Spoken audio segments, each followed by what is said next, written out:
Many employment contracts do you think you've signed in your working life? One, two, more than that?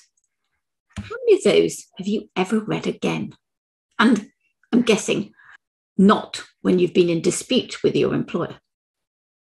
So I happened to come across my deed of articles signed in 1993 to allow me to become a trainee solicitor.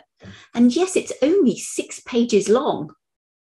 But, it's in the normal font, 1.5 spacing, single-sided, plastic bound. The environment. And includes such fabulous phrases like, the solicitor will provide the training record to be used by the trainee solicitor. That was me. Pursuant to clause 3.5, which shall comply with the provisions of clause 8 hereof.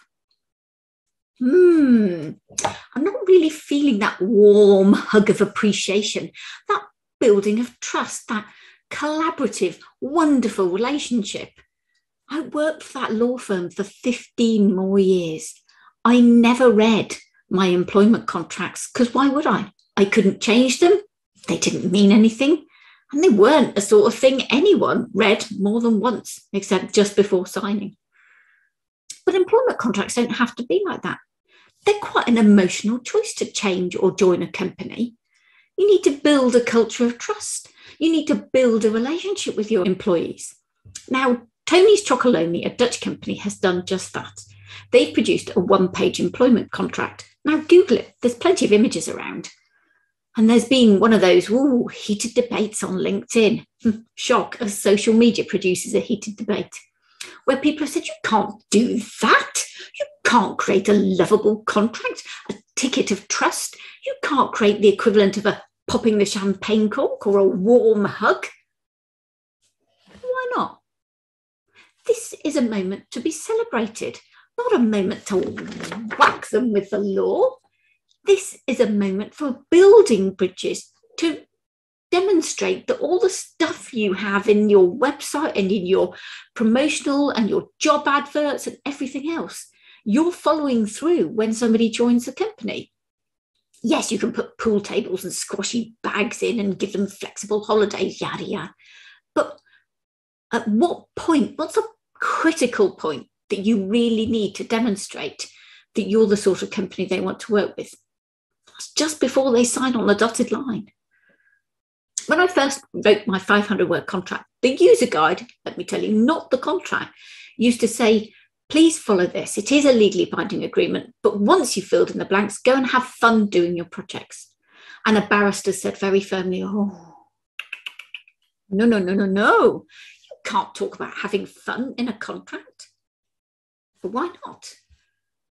The built environment, the construction projects are all about building something that's going to be useful, that could be fun, that could mean something to somebody. That's why they're doing it. It's not a vanity project, most of them. So why can't my user guide talk about having fun?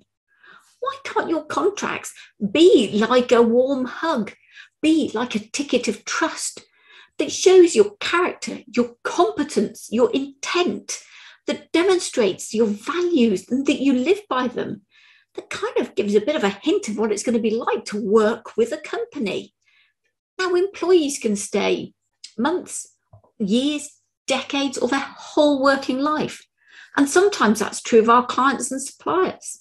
So whilst we might not have our clients and suppliers on board, around and about us for 35 hours a week, 250 days of the year, etc., etc., we can still build long-term relationships, and the starting point could be a really, really good contract.